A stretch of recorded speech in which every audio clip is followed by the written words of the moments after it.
I got the fire going. It's all set. My little structure that I created to keep the sand from caving in, that got consumed by flames within about 30 seconds. The fire was ultra intense. I was surprised how intense that fire was.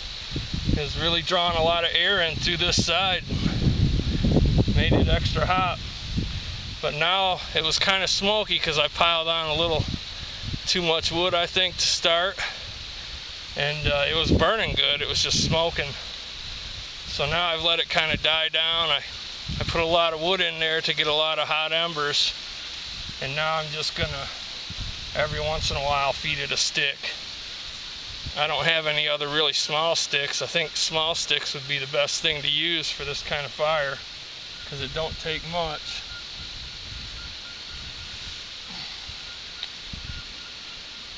Don't take much at all. But I'm gonna go ahead and make me some chaga tea.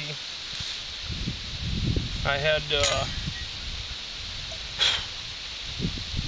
appreciate all the comments too on the Bushcraft USA and on the YouTube channel as well. You know, I'm kind of new at this stuff, so just kind of wanting to share it with other people and get some ideas myself on different things I can do. So if you got any ideas, don't be shy, let me know. If it looks like I'm doing something a little wrong or whatever, let me know that too, you know, because I'm new at this stuff and I'm trying to learn it just as well as show it. But I kind of like this little coffee pot. I took the handle off because the way I got it set up here, I'm pretty sure it would melt that handle. This, even though there's no real flames down in there, that's ultra intense heat.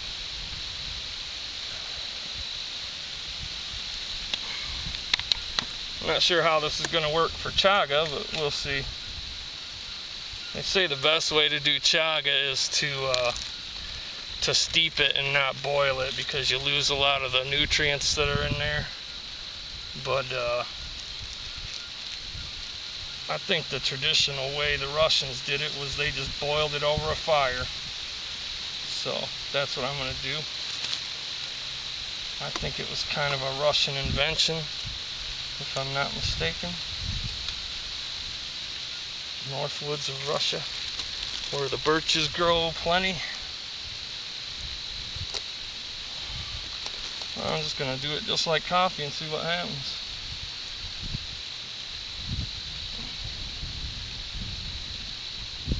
Oh yeah, that's hot. Another nice little thing is I could just take this stick, poke it down into this hole and let it lean on that hole, and I've got a perfect little cooker set up, and my cooking food can sit completely down in that hole, and it's just surrounded on all sides by heat. So I think this is a pretty cool setup. I'm actually probably going to use this more often. It would be kind of tricky in the hardwoods because there's so many roots and stuff. I don't know if you'd be able to dig down in there, but I just used this little garden trowel to dig mine out, and I use my hands for the most part. This hole dug out real easy. This hole here was chock full of roots, and I had to hack and hack. I dug that hole out in about 1 minute, and this hole here took probably 5 minutes. So depending on how many roots you got in the ground, that's going to tell you how easy it's going to be to do it. But I'm going to let that cook up and get to fishing. I'll talk to you in a few.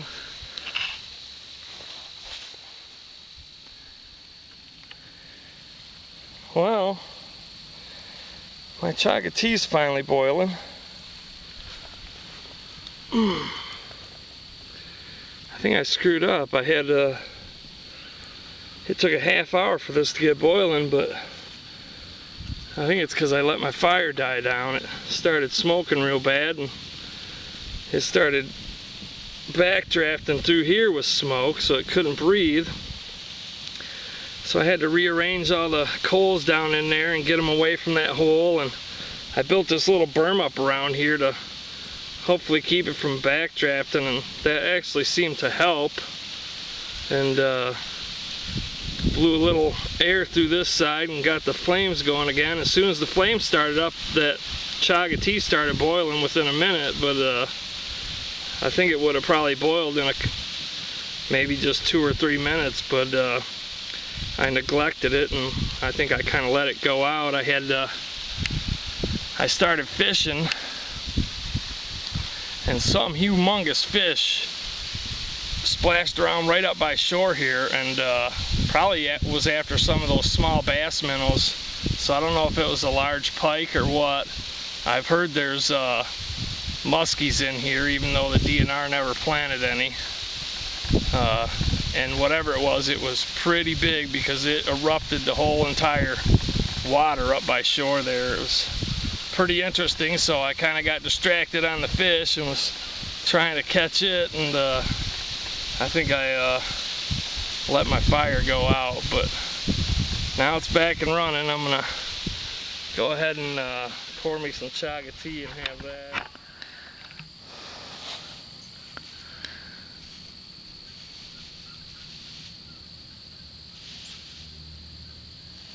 That's gonna be some strong Chaga tea.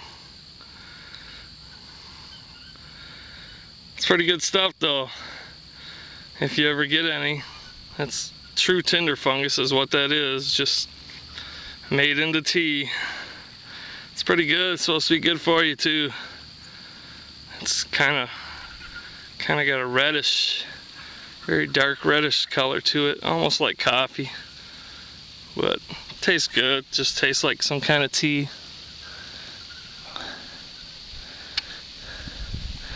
Trying something different with my camera. I'm trying to use the viewfinder instead of the screen. My batteries keep running low, so I figure if I use the viewfinder, maybe I'll get a little more life out of my batteries.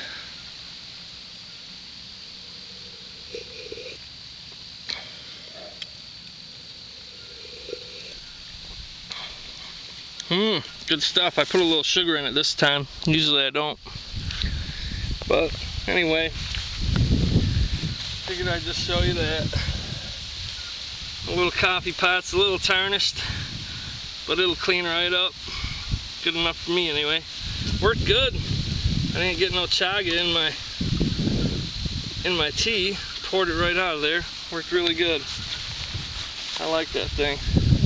Well, anyway, I'm gonna cut this off and have that tea, get my fire going again, and cook me some rice and stuff, and hopefully at least get to see that big fish, whatever it was. I'd like to catch it, but it doesn't seem to be happening. Talk to you later.